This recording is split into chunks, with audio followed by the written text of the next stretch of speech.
السلام علیکم ناظرین، T N N T V کے نیوز بلیٹن میں آپ کو کہیں گے خوش آمدید۔ میں ہوں وقار حسین۔ سب سے پہلے شامل کریں گے نیوز ہیڈ لائنز۔ وزیر اعظم کا برف باری سے متاثرہ علاقوں کا دورہ، نقصانات اور ریسکیو ریلیف آپریشن پر بریفنگ۔ وادی نیلم میں برفانی تودہ گرنے سے ہلاکتوں کی تعداد 73 ہو گئی ہے۔ اقوام متحدہ کی سلامتی کونسل کے اجلاس میں شرکت کے لیے وزیر خارجہ امریکہ روانہ۔ پاکستان بھرپور انداز میں دنیا کے سامنے اپنا بیانیہ پیش کرے گا۔ سپریم کورٹ کی نیا نیب قانون لانے کے لیے حکومت کو 3 ماہ کی مہلت۔ چیف جسٹس گلزار احمد کہتے ہیں کہ حکومت نے نیب آرڈیننس لا کر نیب کے پر کاٹ دیے ہیں۔ بھارتی فوجی قیادت کے بیانات علاقائی امن و استحکام پر اثر انداز ہوں گے، کور کمانڈر کانفرنس۔ سپہ سالار کہتے ہیں خطے میں امن و سلامتی کے لیے پاکستان نے اہم خدمات سر انجام دی ہیں۔ سینٹ میں نیا پاکستان ہاؤسنگ بل منظور کر لیا گیا۔ اپوزیشن کے مطالبے پر ذہنہ پلٹ رد عمل اور بحالی بل 2020 اور خواتین جائیداد حقوق کے نفاذ کے بل 2020 سمیت 7 بل متعلقہ کمیٹیوں کے سپرد کر دیے گئے۔ وفاقی حکومت نے پاکستان مسلم لیگ نون کے 4 اہم رہنماؤں کا نام ایگزٹ کنٹرول لسٹ میں ڈال دیا۔ ای سی ایل میں مریم نواز، رانا ثناء اللہ، جاوید لطیف اور وقار احمد شامل۔ یوکرینی طیارے کی ایرانی میزائل حملے میں تباہی، کینیڈین وزیر اعظم نے لاشوں کی شناخت کے لیے یوکرینی صدر سے مدد مانگ لی۔ شہزادہ ہیری اور میگن مارکل کی جانب سے کینیڈا میں زندگی گزارے جانے کے اعلان کے بعد کینیڈا اور برطانیہ میں ایک نئی بحث چھڑ گئی۔ مسلمان ہونے والی کینیڈین بائیکر گرل روزی کا آئندہ سال حج پر جانے کا امکان۔ ان کا کہنا ہے کہ آزادی اور حقوق کے ساتھ نئی زندگی گزار رہی ہوں۔ ہائی وے 401 پر حادثے کی ویڈیو وائرل، پولیس کی جانب سے تحقیقات کی جا رہی ہیں۔ مونٹریال کے 20% school carbon mono oxide detector سے محروم۔ 1 سال قبل اسکول میں کاربن مونو آکسائیڈ کے اخراج سے 43 افراد کو ہسپتال منتقل کرنا پڑا تھا۔ مونٹریال میں کچرا اٹھانے والا ملازم ٹرک اور وین کی زد میں آ کر زخمی، طبی امداد کے لیے ہسپتال منتقل کر دیا گیا۔ ایران میں گرنے والے یوکرین کے طیارے کو 1 نہیں 2 میزائلوں سے نشانہ بنایا گیا۔ نئی ویڈیو منظر عام پر آ گئی۔ اگر ہمارے فوجیوں کو نکالا تو ہم نیو یارک فیڈرل بینک میں عراق کے اکاؤنٹ منجمد کر دیں گے، امریکہ کی دھمکی۔ مائیکروسافٹ کے سی ای او ستیا ناڈیلا نے بھارت میں شہریت سے متعلق مسلم مخالف متنازع قانون کو افسوسناک قرار دے دیا۔ ہیڈ لائنز آپ نے جانی اور اب خبریں تفصیل کے ساتھ۔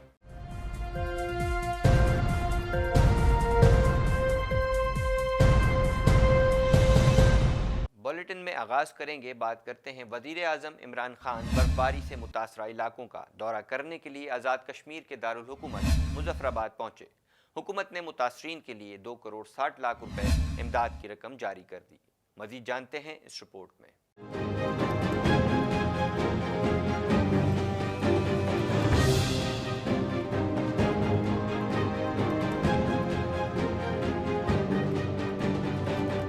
وزیر اعظم عمران خان کو برف باری سے ہونے والے نقصانات اور ریسکیو ریلیف آپریشن پر بریفنگ دی گئی۔ سی ایم ایچ مظفر آباد میں وزیر اعظم عمران خان نے برفانی تودہ کی زد میں آ کر زخمی ہونے والوں کی عیادت کی اور متاثرین سے ملاقات بھی کی۔ ادھر آزاد کشمیر کی وادی نیلم میں برفانی تودہ گرنے سے ہلاکتوں کی تعداد 73 ہو گئی ہے۔ متعدد افراد کے اب بھی ملبے تلے دبے ہونے کا خدشہ ہے۔ تودہ گرنے سے 22 دکانیں اور 91 مکان مکمل طور پر تباہ ہو گئے۔ 107 کو جزوی طور پر نقصان پہنچا ہے۔ پاک فوج اور سول انتظامیہ متاثرہ علاقوں میں امدادی کاموں میں مصروف ہیں، جبکہ ریاست آزاد کشمیر کی حکومت نے فوجی ہیلی کاپٹر سے امدادی سامان متاثرہ علاقوں میں پہنچا دیا ہے۔ گلگت بلتستان میں شدید برف باری 100 سالہ ریکارڈ ٹوٹ گیا۔ اسلام آباد اور اسکردو کے درمیان فضائی سروس بھی کئی روز سے معطل ہے۔